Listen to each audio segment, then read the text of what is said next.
Hello, my name is Dr. Koheli Bhattacharya and today's video is what is pseudo squint. Now, and we are also going to talk how to diagnose pseudo squint and what to do about it. So what is pseudo squint? Pseudo squint का मतलब है कि the eyes look as if there is a squint when in reality there is no squint. Now this is a very interesting topic because it can come in many ways. First is that you think you have a squint, but your doctor says no, there is no squint. So that could be one condition in which there is a pseudo squint. Another thing is that everyone else in the family says, oh, you have a squint, oh, you have a squint, and then when you get it checked, your doctor says that there is no squint. And a third thing would be that some doctors have checked you and they have said that this is pseudo squint, and then when you come to another doctor, they say no, this is not pseudo squint, this is actually true squint. And a fourth thing can be that someone diagnoses you as a true squint, but when you go to your doctor, surgical doctor, they say no, this is not true squint, this is actually pseudo squint. So these are four things that can happen before surgery. Now another thing that we see is that sometimes before surgery we have done after surgery, after squint surgery, you still feel कि no, I still have squint. आपको अभी भी लग रहा है कि no, it is not fully corrected. So many a time you have that sensation that the squint is not completely gone because what you are seeing is actually pseudo squint. There is no squint, but the eyes look as if there is squint. So that is why it is a very interesting topic to talk about pseudo squint. Now, why am I talking about pseudo squint? I never thought I would make a video on pseudo squint because it's a complicated topic and not everything can be covered on YouTube, right? But something really interesting happened yesterday. So yesterday I had one patient who came from Karnataka and one patient who came from Gujarat. So this is a story of two states. So in the first state, in the morning, I had a patient, she came from Karnataka. She said that one of her very close friends is also a squint specialist and he has said that she has pseudo squint and he will not operate on her, but she has seen my YouTube videos and she came for a second opinion. So when I saw her, we saw that no, it was actually a true squint. She has intermittent exotropia and I explained to her the difference between pseudo squint and true squint, and that was the end of that story. And I thought, okay, maybe we will make a video on pseudo squint. Now in the afternoon, a patient came all the way from Gujarat after watching my videos, and he came from Gujarat to be operated for his squint. And right before in the OT, because we had not seen him before, and when I was doing my measurements, I told him that we cannot operate him. And he was extremely sad. He had of course shown to other doctors, but he had complete faith that we will be able to do something, and I told him that this is not a true squint, this is a pseudo squint, and if we operate on a pseudo squint, there is chance of double vision or diplopia, and in trying to make the eyes more cosmetically straight, he may land up with double vision post surgery because we should not have operated on him. So two very interesting, totally different cases. In one, someone else said it was a pseudo squint where I diagnosed it was a true squint and we should operate. Then the second condition where the patient thought he has a true squint and came for surgery, and we decided that we will not operate because it is a pseudo squint.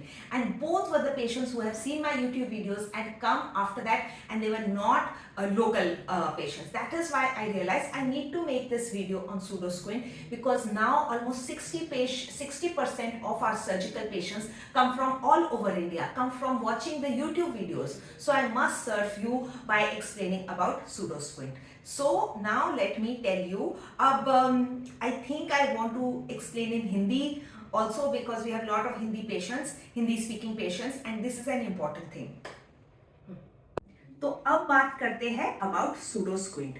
तो pseudo squint क्या है? Pseudo squint में ऐसा लगता है आपको या फिर आपको देखने वाले लोग कि आपको स्क्विंट है, कि आपकी आंखें तिरछी है, लेकिन सच में आपको तिरछापना नहीं है. तो ये क्यों नजर आता है कि आपकी आंखें तिरछी है? तो एक है कि जो बच्चों में बहुत होता है कि उनका ये जो नेजल ब्रिज है, ये नेजल ब्रिज बहुत बड़ा होता है. तो क्योंकि ये नेजल ब्रिज बहुत बड़ा है, तो आंखें ऐसे ही फैली हुई लगती है और ऐसा लगता है जो आंख के अंदर का जो पुतला है, ब्लैक पार्ट है, वो थोड़ी अंदर की तरफ है। तो ये जो डिस्टेंस है ये कम नजर आता है, ये कम होता है। तो बिकॉज ये डिस्टेंस आपको, ये जो व्हाइट पार्ट है कंजंक्टिवा, जो आपके प्यूपिल से जो डिस्टेंस है आपकी नाक से, आपकी नाक और आपके प्यूपिल के बीच में जो व्हाइट पार्ट का कंजंक्टिवा है वो जब कम नजर आता है तो आपको लगता है कि ये इजोट्रोपिया है, मतलब आपकी आंखें अंदर की तरफ नजर आती है जब एक्चुअली स्क्विंट नहीं है। दूसरी चीज है जब आपकी नाक बहुत पतली हो या फिर आपकी आंखें बहुत बड़ी हो। जब आपकी आंखें बहुत बड़ी है और आपका नाक का ये जो डिस्टेंस है वो कम है तो ऐसा लगता है कि ये जो डिस्टेंस है ये बहुत ज्यादा है। जब ये डिस्टेंस जो व्हाइट पार्ट है वो आपकी प्यूपिल और नाक से काफी अलग दिखाई देता है तो वो ऐसा लगता है कि आपको एक्सोट्रोपिया है। एंड असली में भी एक्सोट्रोपिया में जो व्हाइट पार्ट है वो ज्यादा दिखाई देता है एंड इजोट्रोपिया में ये कम दिखाई देता है। तो इसलिए आपको ऐसा लगता है कि ये स्क्विंट है, जबकि एक्चुअली जो प्यूपिल है जैसे मैंने ड्राइंग में बनाया है they are in the centre and there is no actual squint. अब ये और एक और कंडीशन है जिसमें जैसे कि मेरा जो पेशेंट था who had come from Gujarat, उसका क्या था कि उसका जो लोअर आईलिड है, ये जो आईलिड है वो थोड़ा सा नीचे था एक आंख में। समझ में आया ना कि उसका जो फेशियल एसिमेट्री है। फेशियल एसिमेट्री मतलब आपकी या फिर आंख का जो ऊपर का आईलिड है वो थोड़ा नीचे है या फिर आपका जो नीचे का आईलिड है वो थोड़ा खिंचा हुआ है। क्योंकि उसका नीचे का आईलिड थोड़ा खिंचा हुआ था एक साइड में, ऐसा एक डिस्टेंस था, व्हाइट पार्ट एक आंख में नजर आ रहा था और दूसरी आंख में नहीं था। इसलिए हमें ऐसा लग रहा था कि जैसे कि ये आंख में हाइपरट्रोपिया है, hypertropia as if the eyeball is up, क्योंकि जो व्हाइट पार्ट है कंजंक्टिवा का वो दिखाई दे रहा था। सेम चीज can happen the other way round also. जब आपका ये कंजंक्टिवा बहुत ऊपर ऐसे नजर आता है एक आंख में, could be for thyroid, could be because of some injury और एनीथिंग, और फिर उन कंडीशन में ऐसा लगता है कि ये आईबॉल छोटा है या फिर नीचे की तरफ है जिसमें है हाइपोट्रोपिया, आपको ऐसे नजर आता है। ठीक है, सो इसमें in none of this conditions सच में स्क्विंट है, बट ऐसा नजर आता है because of face changes. And हम ये जो डायग्नोसिस कर रहे हैं of squint is based only on the white part, on the white conjunctiva कितना दिखाई देता है। But as a squint specialist हम जो व्हाइट पार्ट है उस पे बेस नहीं करते हैं आपका स्क्विंट। तो हम कैसे मेजर करते हैं स्क्विंट? तो we measure by light reflex. Light reflex का मतलब है when I shine the light on the eyes, जो लाइट का जो रिफ्लेक्शन है वो राइट इन द सेंटर आएगा if it is a straight eyes and if it is a pseudo squint, right? If it is right in the center light जो चमक रही है तो there is no squint.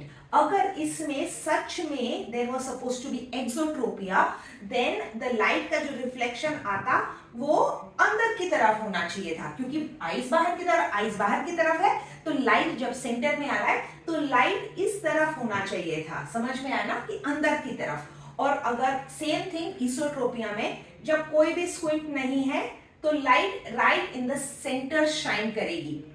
मैं इतने डिटेल में बता रही हूँ क्योंकि काफी सारे हमारे जो व्यूअर्स हैं they are ophthalmologist, they are general ophthalmologist और they are young doctors. Then उनको अंडरस्टैंडिंग के लिए ये आसान पड़ता है कि जो सूडो स्क्विंट है उसमें जो लाइट रिफ्लेक्स है वो सेंटर में होगा। सूडो स्क्विंट में light will be in the centre and true squint में अगर इसोट्रोपिया है देन जो लाइट रिफ्लेक्स है, क्योंकि आंखें अंदर की तरफ है, जो लाइट है वो बाहर की तरफ शाइन करेगी। समझ में आया? So that is how a squint specialist will measure. Squint specialist will not measure कि व्हाइट पार्ट कितना है। पीडियाट्रिशियन बच्चों का डॉक्टर है, बच्चों के डॉक्टर है, उनका काम नहीं है to see white reflex, light reflex and all. They can send someone की कंजंक्टिवा से लग रहा है कि शायद स्क्विंट है, दे विल रेफर। अब उनको जानने की जरूरत नहीं है pseudo squint and true squint, that is the job of a specialist and you. So मेरा कहना ये है कि आप एक स्क्विंट स्पेशलिस्ट के पास जाइए to really understand if you are true squint और pseudo squint. But this is the basic way that we check it. If you are a pediatrician, you can also check it. But अगर आपको कोई भी doubt है कि ये शायद pseudo squint है या फिर ट्रू स्क्विंट है, प्लीज रेफर द पेशेंट. आप अपने ऊपर नहीं लीजिए कि I am going to diagnose this patient as pseudo squint, फिर 10 साल बाद we come to know it was a true squint. You should just know that there is a terminology like this, but you should refer the patient. And yes, of course, you can shine a light and see if the reflex is there. So that is the first way we can differentiate between pseudo squint and true squint. The second way and more important way to differentiate it is by the cover, uncover or alternate cover test. So when we cover the eye should refocus. जो आंख जो बाहर था, when I cover this eye, this should refocus. ये refocusing तभी होगा when there is a true squint. ये जो refocusing will not happen if it is a pseudo squint. Also, when I am doing alternate cover test, there will be no refocusing of the eye to the center because आंखें पहले से ही center में हैं. They are not going to recenter. They are not going to shift. When I am doing a cover test or an uncover test or an alternate cover uncover test, the eyes will not be moving in a pseudo squint, but the eyes are going to recorrect, refocus when there is a true squint. So these are the differences between true squint and pseudo squint.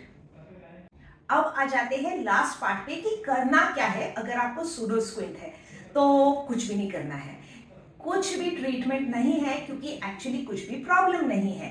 लेकिन क्या होता है कि समझिए अगर आपको सच में squint है, ठीक है, और वो स्क्विंट का हमने ऑपरेशन किया, स्पेशली बच्चों में जो काफी छोटे बच्चे हैं from the age from 1 to 5, जब हम उनका इसोट्रोपिया का ऑपरेशन करते हैं तो उनकी नाक ऑलरेडी स्पेस्ड है एंड उनके आईज ऐसे है. So even though after operation eyes centre में है, आपको नजर आ रहा है कि एक्चुअली अभी भी स्क्विंट बाकी है डॉक्टर, अभी भी स्क्विंट बाकी है. And even after I show you कि नहीं स्क्विंट एक्चुअली नहीं है, दिस इज सूडो स्क्विंट, आपको लगता है कि I will go for second opinion, I will go for second surgery, I will do something else. तो आप मतलब आप घबरा जाते हो, आपको लगता है कि सच में स्क्विंट है बट एक्चुअली नहीं है. एंड तो बच्चों में क्या है कि जब जैसे कि वो बड़े होते हैं, उनका नाक जैसे डेवलप होता है तो ये थोड़ा खिंच जाता है and the space comes normal. So अगर बच्चों में ऐसे सूडो इसोट्रोपिया नजर आ रहा है तो वो विथ एज चला जाता है. Sometimes when there is pseudo squint right from beginning, कोई भी ऑपरेशन की जरूरत नहीं है. कुछ बच्चों में pseudo squint plus true squint दोनों रहता है तो हम ट्रू स्क्विंट का ऑपरेशन करते हैं एंड सूडो स्क्विंट अपने आप से चला जाता है. सो that is the thing. And अगर थोड़ा ऊपर नीचे वगैरह है, फेशियल एसिमेट्री, अगर आपका फेस ही एक साइड का थोड़ा छोटा है, आईलिड थोड़ा बड़ा है, आईज थोड़ी छोटी है, तो ऐसा नजर आ सकता है कि शायद स्क्विंट है. उन कंडीशंस में या फिर आप एक प्लास्टिक सर्जन से ओपिनियन ले सकते हैं या फिर ऑर्थोप्लास्टी डॉक्टर से सलाह ले सकते हैं कि कुछ फिलर्स से बेटर हो सकता है कि नहीं, कुछ हाइलुरोनिक एसिड या कुछ भी मतलब बोटॉक्स या किसी से कुछ बेटर हो सकता है कि नहीं. Some kind of plastic surgery which can help to match एक side to the other side. कभी आईब्रो, कभी आईलिड, कभी अपर आईलिड, कभी लोअर आईलिड में फिलर्स, कुछ करके we can give a little more symmetry to the eyes and symmetry to your face. अगर पूरे फेस में थोड़ा अगर चीक बोन थोड़ा डिप्रेस्ड है, अगर चीक बोन थोड़ा ऊपर है तो यू विल फील कि आपको शायद स्क्विंट है, तो you can get a plastic surgery opinion about that. अब कुछ भी नहीं हो रहा है, then my suggestion for that would be to wear spectacles. When you wear spectacles, तो सब लोग आपके चश्मे को देखते हैं, they are not focusing on these little things कि थोड़ी आपकी आंखें बाहर की तरफ है या थोड़ी आपकी आंखें अंदर. बाहर की तरफ मतलब द होल आई इज जो हम कहते हैं वाइड स्पेस्ड आईज है आपकी, जो वाइड स्पेस्ड आईज है बिकॉज आपका ये जो है नोज ब्रिज नहीं है. So all those wide spaced eyes और वेरी क्लोज सेट आईज है एंड यू फील कि no my face is not looking so good and we really can't operate on this part of the nose and all to make your wide spaced eyes and narrow spaced eyes better. तो you can wear spectacles. जब आप spectacles लगाते हैं then all this little bit of facial asymmetry ढक जाता है behind spectacles. So you can just wear very funky looking spectacles and cover up whatever insecurities you are feeling because of pseudo squint. लेकिन pseudo squint को कभी operate नहीं करना चाहिए. क्यों? क्योंकि आपकी आंखें सीधी है. You might have good binocular vision. अब good binocular vision में अब आप एक आंख को अंदर या एक आंख को बाहर लेंगे या एक आंख को ऊपर या एक आंख को नीचे लोगे तो डेफिनेटली आपको डबल विजन होगा. समझ में है ना? And having life long double vision, सब दो दिखाई दे रहा है, उससे तो बेहतर है कि आप सूडो स्क्विंट को ना टच करें. This is definitely not something that we should operate. And yes, last words, no eye exercises required. कोई भी आई एक्सरसाइजेस से आपका सूडो स्क्विंट नहीं जाने वाला है, because it is not a problem of the eye ball और eye as such. It is because of the eyelid, थोड़ा फेशियल asymmetry. तो उसके लिए you don't even have to do any eye exercises. I hope इस video में आपको थोड़ा understanding है of this very complex concept of pseudo squint. Do share this video किसी के साथ जिनको जरूरत है, जिनको बताया गया है उनको pseudo squint है, and it will help lot of patients. Of course, if you are looking for a video consultation with us for more clarity and really coming to us and getting your eyes checked, then the number is 830-830-9418. तो इस number पे we are always ready for video consultation. Thank you for watching. This is Dr. Kuheli Bhattacharya.